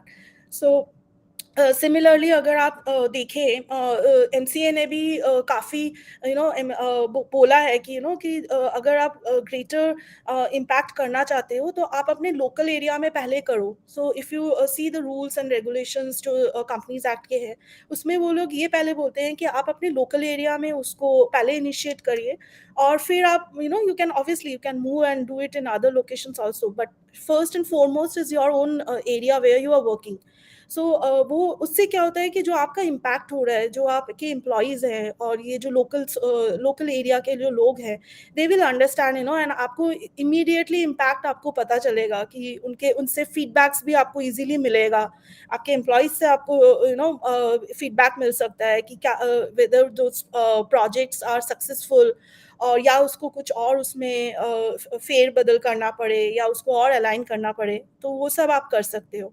एंड और एक चीज़ है कि एक स्टीयरिंग कमिटी होना चाहिए, तो आपकी जो बिजनेस है वो उसके सारे बिजनेस वर्टिकल से आपके पास उसमें लोग होने चाहिए जो कि आपको एक्चुअली गाइड कर सके या डायरेक्शन दे सके कि जो प्रोग्राम का गोल है वो हम अचीव करें इन दैट CSR प्रोजेक्ट। सो सबका लाइक ऑल ओवर सारे बिजनेस वर्टिकल से जब आपको इनपुट्स मिलते हैं तो आपका जो डायरेक्शन है या प्रोग्राम जो गोल है उसमें आपको ज़्यादा अंडरस्टैंडिंग आती है and you can work ahead in that. So और मतलब ये काफ़ी कंपनीज करती भी हैं, स्टीयरिंग कमिटीज होल्ड करती हैं एंड वो इस तरह का चेयरमैन और जो चेयरमैन होता है उस कमिटी के वो लोग अलाइंड होते हैं आपके बोर्ड के साथ। सो उससे क्या होता है कंपनी में एक विजिबिलिटी भी होती है, वो जो कमिटी जो इंफॉर्मेशन लेके जाती है आपके बोर्ड के पास वो एक एक पूरा थॉट प्रोसेस के साथ जाती है एंड एक विजिबिलिटी होती है, बोर्ड इज आल्सो अलाइन, तो फिर आपको टॉप मैनेजमेंट से सपोर्ट मिलता है and then you can actually year on year successfully implement your CSR projects. So I think that is very important. Thank you very much Sudeshna ji, and I agree. I think कहीं ना कहीं अगर आप जो steering committee का idea वो बहुत ही अच्छा है, क्योंकि इससे इंक्लूसिव आती है फ्रॉम ऑल। कहीं ना बोल रही थी कि सारे स्टेक होल्डर्स का इन्वॉल्व होना बहुत जरूरी है to make it more powerful. एक steering committee at the ground level where all the business leaders are coming together is also great idea. और अगर अगेन गो बैक टू द्रिमित कि अगर उसमें कहीं ना कहीं आप लोगों को ग्राउंड पे इन्वॉल्व कर पाए तो that will be also a powerful thing to do. So yeah, I think the moral of the story is that it has to be connected with the vision and the business objective to have maximum outcome. और कहीं ना कहीं board के लिए वो initiative then बहुत ज़्यादा powerful बन जाते हैं as it connect with their vision itself. So कहीं ना कहीं जिस तरह से हर एक प्रोसेस जो ऑर्गेनाइजेशन का है या इनिशिएटिव विजन और ऑब्जेक्टिव से कनेक्ट होता है, CSR is not an exception, उसको भी विजन और ऑब्जेक्टिव से कनेक्ट होना चाहिए। सो द्रिमित जी आपके पास जाएंगे। We got a question for you as well, तो अभी इसको थोड़ा रखते हैं साइड में, बट मैं अपना पहला क्वेश्चन आपसे पूछना चाहूँगा। और first of all I would like to thank on behalf of Amrita Devi Foundation family that आपने अमृता देवी फाउंडेशन को सपोर्ट किया इन मल्टीपल प्रोजेक्ट्स। तो मैं चाहूँगा आप उसके बारे में भी बताएं और ये बताएं कि किस तरह की जो बेस्ट प्रैक्टिसेस हैं in terms of the approach we can use to make a maximum outcome of on the CSR। आपके पर्सनल एक्सपीरियंस में वो क्या रहा? आपकी जर्नी तो अमृता देवी फाउंडेशन के साथ अभी शुरू हुई है, but whatever you want to talk about that also will be more appreciated. So over to you. Sure. Amrita Devi Foundation के साथ कनेक्शन ऑब्वियसली 3-4 महीने का है, अभी शुरू ही हुआ है। I look forward to a long term association with the organization both from professional as well as personal level, because जो इनिशिएटिव्स आप मतलब Amrita Devi Foundation as an organization लिया है, जो कॉजेस को केटर करते हैं, they are absolutely striking and absolutely need support from every sector of people. I mean, that is what I think first. Now the second thing is जैसे आपको पता है when we started with this CSR इस year में we wanted to go through something जो कि long term है। We don't want to see for a short term thing कि आज इस साल के लिए हम लोग क्या करेंगे, because of which हम लोग जो environmental cause में जो हम लोग जो जो प्रोजेक्ट्स हम लोगों ने अंडरटेक किए अलॉन्ग विथ योर सपोर्ट, ये प्रोजेक्ट आपको भी पता है, देखो 3 साल का प्रोजेक्ट है। इनिशियली इस 3 साल के जो प्रोजेक्ट है इसमें obviously there are lot of ground work that has to be done इस 3 साल में, but at the end of the day 3 साल बाद अगर हम लोग देखें तो this would have impact into multiple layers. I would not say this as an innovation ये है नहीं, but हमारे जो एक प्राइमरी ऑब्जेक्टिव है to I mean it's a social responsibility, how are we impacting, how are we creating that change। 3 साल के अगर एक प्रोजेक्ट हम लोग लिए हैं, 3 साल के प्रोजेक्ट में ऑब्वियसली इसमें परमानेंट नहीं टेम्परेरी एम्प्लॉयमेंट जनरेशन होंगे। इनका टेम्परेरी एम्प्लॉयमेंट के बाद एज ए टेम्परेरी एम्प्लॉयमेंट में इसलिए कह रहा हूँ क्योंकि obviously these are all project based employment. So पहला ये है। दूसरी चीज़ है कि जो एनवायरमेंटल कॉज है इस पर्टिकुलर एस्पेक्ट्स पे हम लोग अगर देखें, environment in Uttarakhand as a whole, if I look at it, people from plains गर्मियों के टाइम पे हर एक हिल स्टेशन में जाते हैं, स्पेशली उत्तराखंड की अगर मैं बात करूँ, दिल्ली से पास है तो नॉर्मली लोग कुमाऊं साइड में बहुत ज़्यादा जाते हैं। बट सिमिलरली अभी कुछ कुछ महीने पहले हम लोग जोशीमठ का इंस्टेंस हम लोगों ने देखे कि क्या हुआ है। And obviously I mean it is not something I don't want to get into that tangent, but afforestation की अगर मैं बात करूँ, मेट्रो सिटीज में तो obviously deforestation is at its peak. Hills में भी I mean, deforestation has taken a huge thing in place, probably because of the population, probably because of settling down the people for the civilization as a whole. But in CSR activities में innovations होना बहुत ज़रूरी है, जहाँ पे we look forward to something for couple of years ahead from now as compared to what we're doing, because आज जो हम लोग कर रहे हैं आज तो हम लोग कर ही रहे हैं, बट आगे का इम्पैक्ट क्या होगा ये होना बहुत ज़रूरी है। एंड हमारा ऑर्गेनाइजेशन का देखो अप्रोच भी यही है, और जिसकी वजह से ऑब्वियसली मल्टीपल प्रोजेक्ट्स में जैसे आपने कहा हम लोग पार्टिसिपेट किए हैं, और ये participation is for bringing social and cultural reformation in the entire reason जहाँ भी आप केटर करते हो। सो with that said, I think Amrita Devi Foundation again has extended all its support for us, जहाँ पे हमारा core values के साथ हम लोग align कर पाए, and I look forward to a long lasting association at all levels.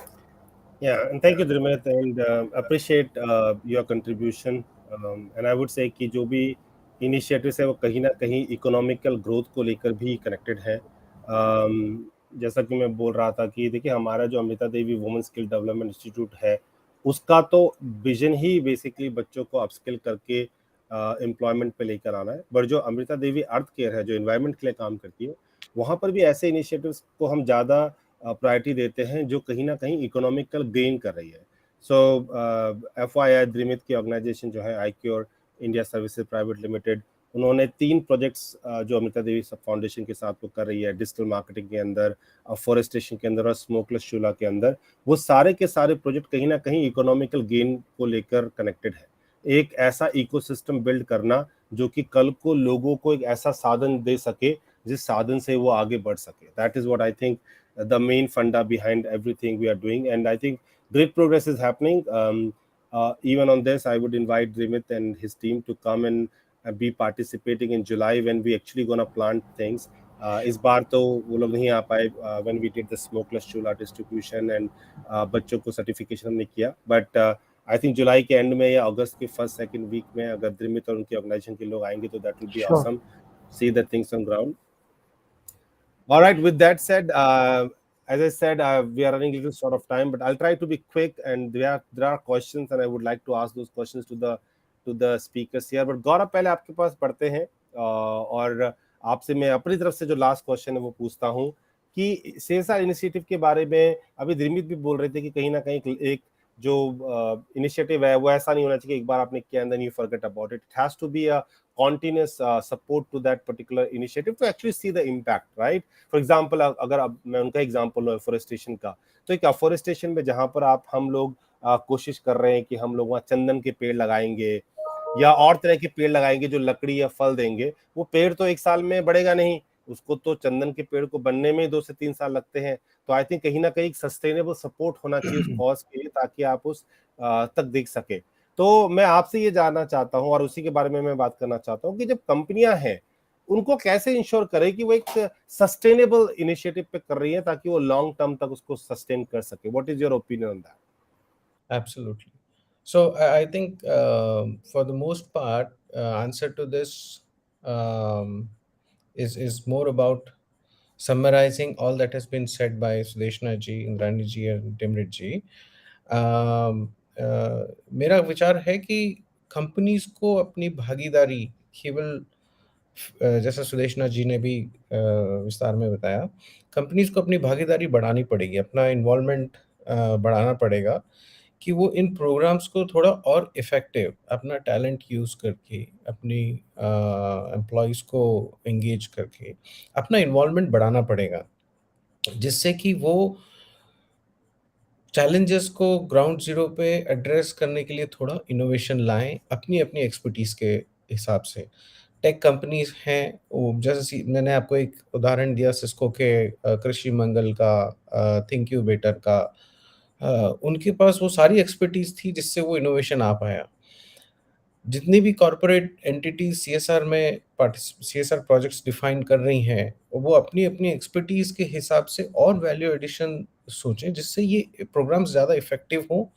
और इफेक्टिव होने के साथ साथ जब उनके there are 17 principles of development laid out by the United Nations, when our programs are falling in line and they're complying with all the 17 principles of sustainable development, that includes economic viability, that includes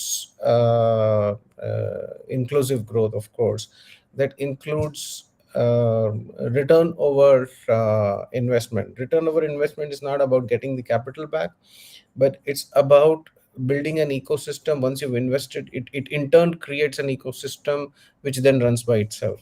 So when we follow all of these sustainable development principles, sustainable contribution, sustainable CSR practice and implementation will naturally have its place. So I'll summarize. There are two ways. One, putting our goals together, not just for the causes that we know of, but we should learn about more and more causes that should be working with each other towards a sustainable development of these sector of society. Number one. Number two, more involvement of companies with the CSR, with the NGOs, so that these programs get a little more effective and they are working in line with sustainable principles of sustainable development. That's what I think should be done. Thank you very much for sharing this. And I think the way which I would say is that जैसे आपने SDGs की बात करी और कहीं ना कहीं world level पे ऐसा काम हो रहा है, और मुझे दिखता है कि कहीं ना कहीं ऑर्गेनाइजेशंस भी अब इस चीज़ को लेकर समझती हैं और वो उस इम्पैक्ट को क्रिएट करना चाह रही हैं। एंड आई होप कि जिस तरीके से हम आज आप चार लोगों से बात कर रहे हैं और आप चारों के चारों जो हैं, आप लोगों ने ये एक तरीके से कॉन्फिडेंस दिया है कि आपकी ऑर्गेनाइजेशन इस बारे में सोचती है और आगे सोचती भी रहेगी, चाहे वो विजन को लेके हो, मिशन को लेके हो, सस्टेनेबिलिटी को लेके हो, इन्वॉल्वमेंट ऑफ स्टेक होल्डर्स हो. So that will continue happening. I hope कि there are many other companies who will be also working on the similar lines as you guys are.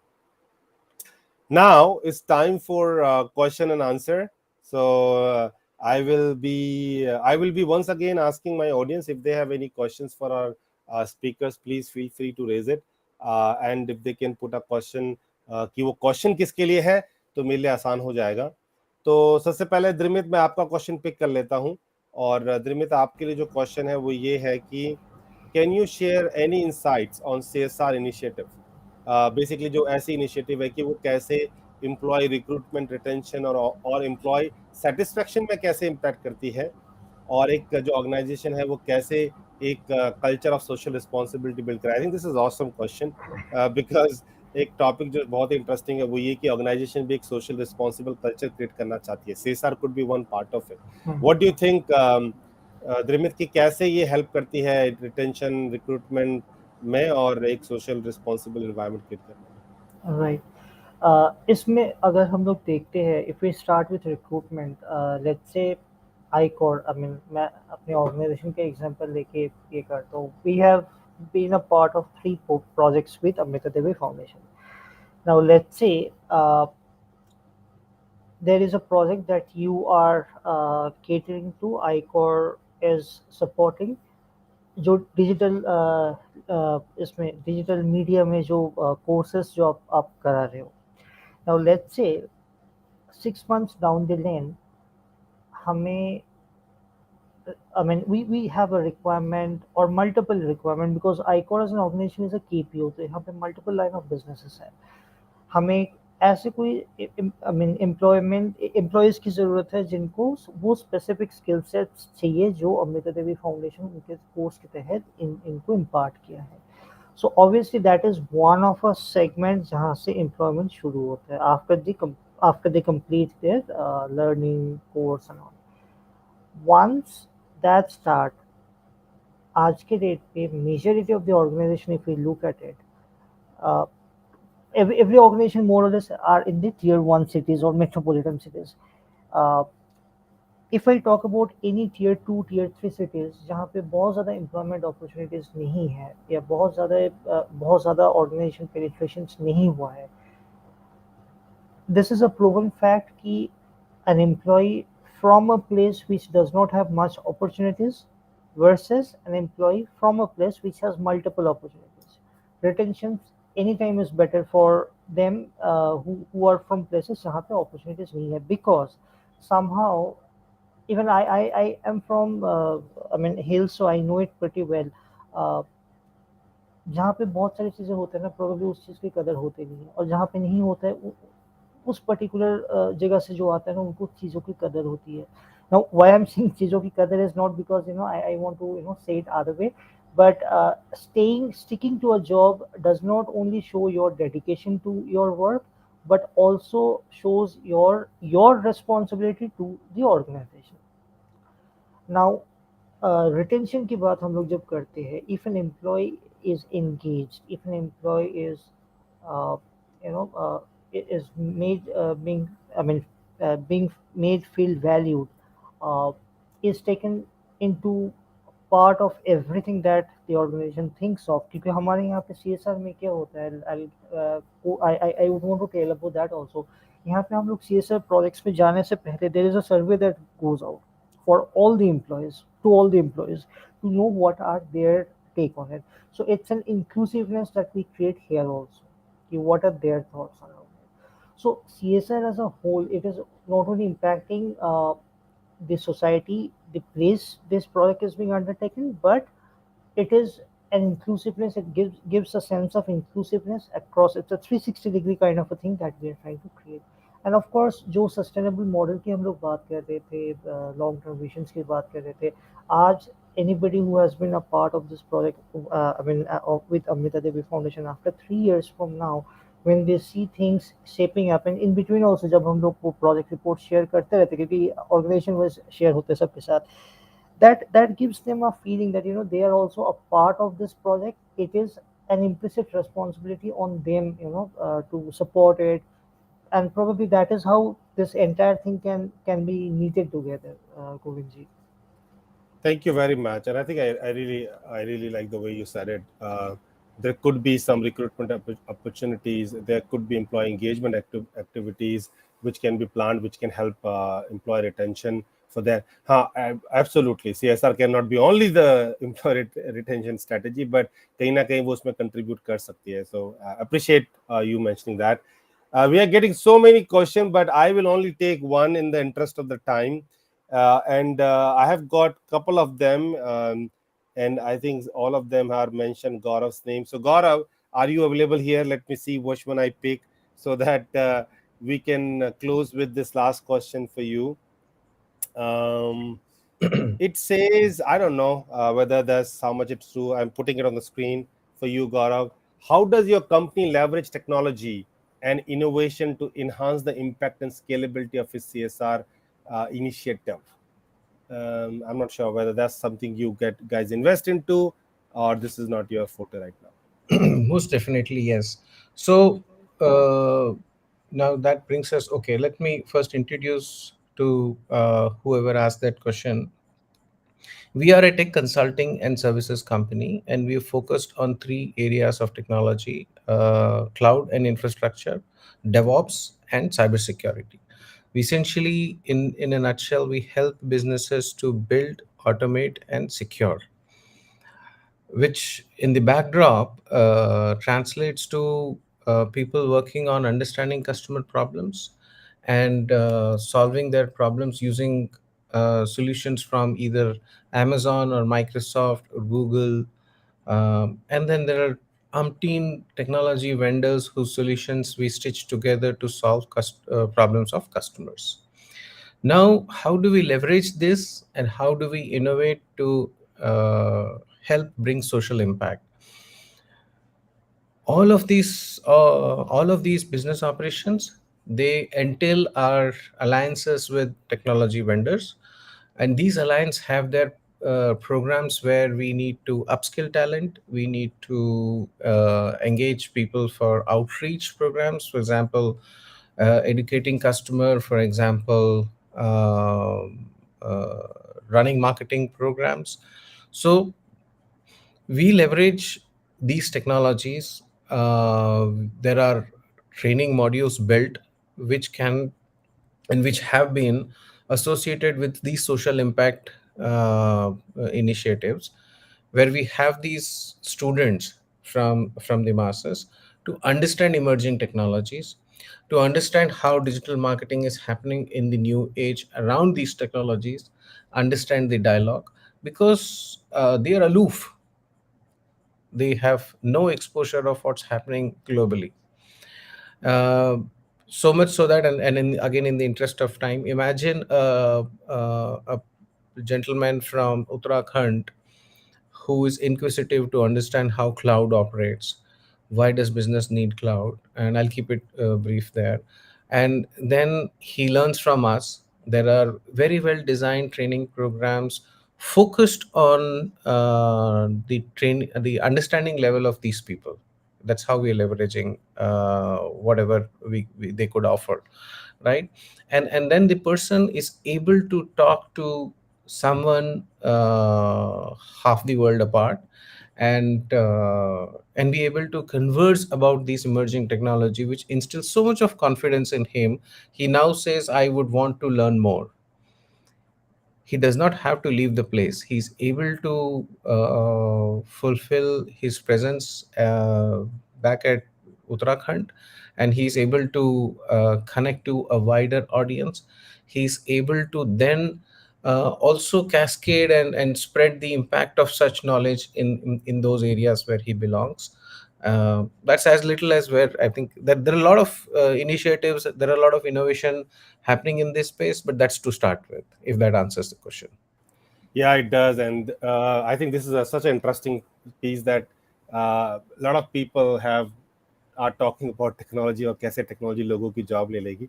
I think what Right. You said कि यार technology job नहीं, technology remote area में लोगों को job की opportunity दे देगी. और Exactly. Uttarakhand के लिए तो एक तरीके से वरदान है, बिकॉज उत्तराखंड में आपको पता ही है कि मैन्युफैक्चरिंग फार्म्स केवल 2-3 जगहों पे, ये रुड़की वगैरह हरिद्वार, ये सब जगहों पे आप देखोगे. देहरादून भी थोड़ा प्लेन एरिया है, बट जब आप बात करते हो ऐसे एरिया की जो प्लेन नहीं है, तो उन एरिया में क्या होता है? उन एरिया में यही होता है कि भाई आपको कैसे इंफ्रास्ट्रक्चर नहीं है.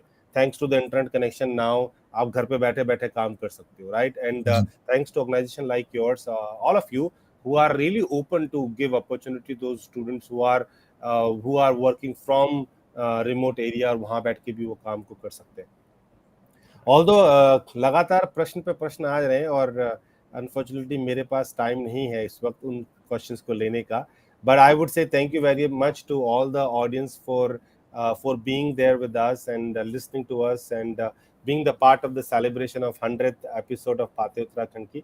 एक दिन हम 1000 भी करेंगे, तो उस दिन हम 4 की जगह 40 स्पीकर्स को लेकर आएंगे बात करने के लिए.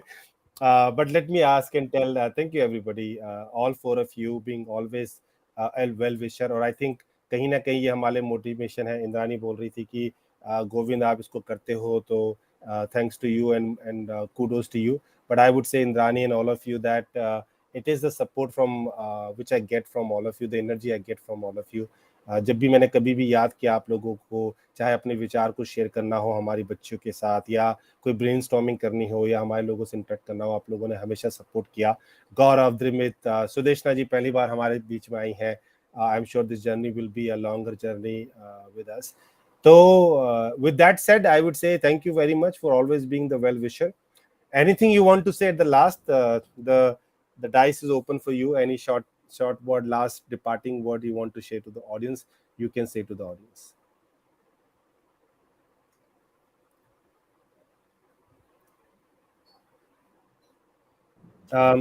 Yeah, can't hear it. Gaurav, am I? One?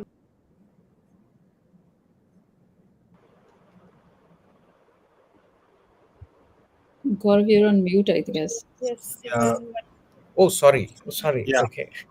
Go I'll ahead. start all over. So I said I'll go first. So for all the audience, and I'll keep it brief. Uh, get connected, see the difference you can create in whatever way you can, do more by the day. And I think if we all leverage each other, we can really create some larger impact. That's all I have to say, and it's a commendable initiative at the end. Thank you, Govindji. Thank you, Gaurav, for being with us all the time. Thank you. Appreciate it.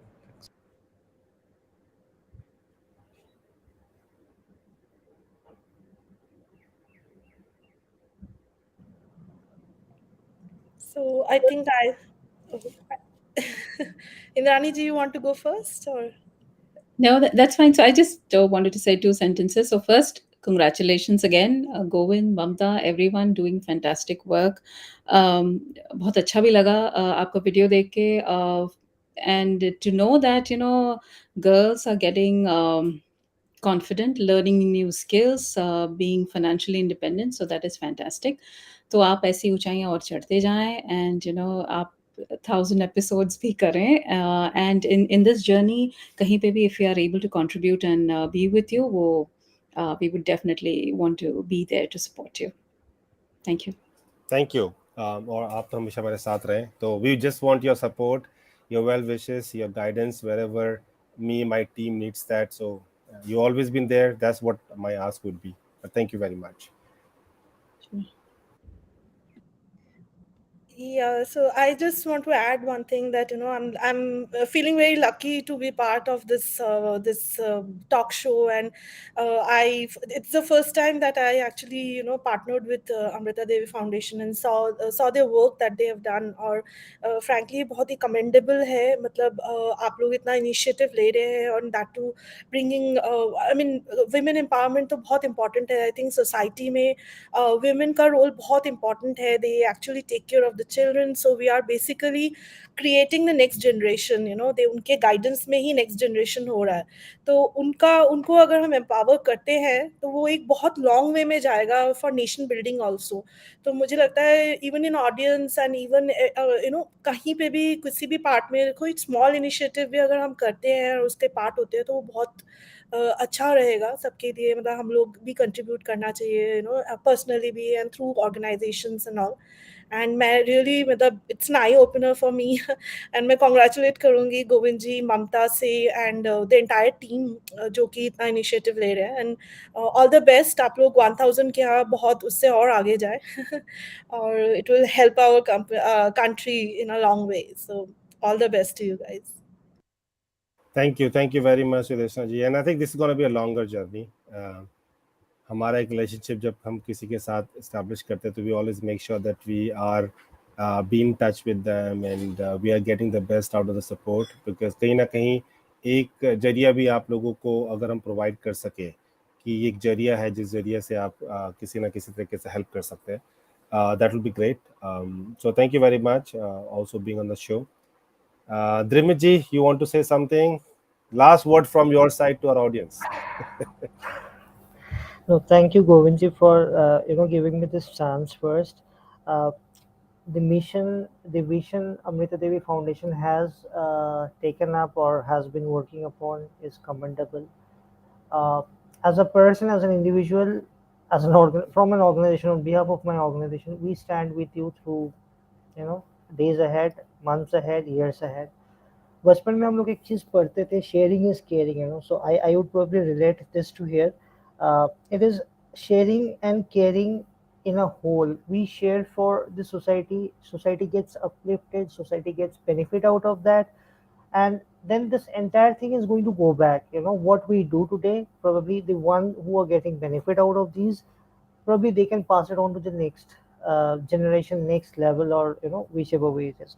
So it's a wonderful thing. I wish Amrita Devi Foundation a splendid, successful, and superb journey ahead, and looking forward to meet probably with you for sure, and then with the participants probably in our visit to Uttarakhand whenever we visit. Thank you very much. I think our audience have given a lot of comments already, and I would request all of you to who have not been able to see it live, हमारा recorded version आपको social media पे मिलेगा। और आज जो हमारे चारों guest हैं, thanks for their support. Sunday का दिन है, आप लोगों ने टाइम निकाला हमारे लिए और हमारे ऑडियंस के लिए, हमारे बच्चों के लिए, हमारे जो लोग हमारे अर्थ केयर के प्रोजेक्ट में काम करते हैं उन लोगों के लिए। आई एम श्योर कि आप लोगों के वर्ड्स उनके लिए बहुत इंकरेजिंग होंगे। और thank you for your continuous support in whatever way you can to Amrita Devi Foundation. चाहे आप हमें मोरल सपोर्ट करें, चाहे आप हमें फाइनेंशियल सपोर्ट करें, चाहे आप हमें इमोशनल सपोर्ट करें, हर तरह के सपोर्ट के लिए बहुत बहुत धन्यवाद। हमें वो चाहिए, क्योंकि कहीं ना कहीं जब एक ऑर्गेनाइजेशन या एनजीओ आगे चलती है तो we need people who are there to support us, to show us direction, to tell us what is right, what is wrong. And you guys been always such a great support and doing that pretty well. So thank you very much. With that said, आज का हम 100th episode खत्म करते हैं और हमारे guest ने भी बोला और स्पीकर्स ने भी बोला कि वो 1000 एपिसोड भी देखना चाहेंगे। तो I hope that will not be a long journey for us. जिस तरह से हमारे वॉलंटियर्स की टीम डेडिकेटली काम करती है, I'm so glad that we reached to this stage, and I'm sure that we will reach to that stage too. With that said, thank you very much. Thank you all the volunteers, social media team who's working from the background continuously to drive this. Everyone, appreciate your support, and thank you that you are spending your time on Sunday to make it a successful event. With that said, bye-bye and see you on 101 episode on next Sunday at 11 o'clock. Till then, signing off and bye-bye from all of us. And thank you all of you for being on the show. Thank you all. Thank you all. you.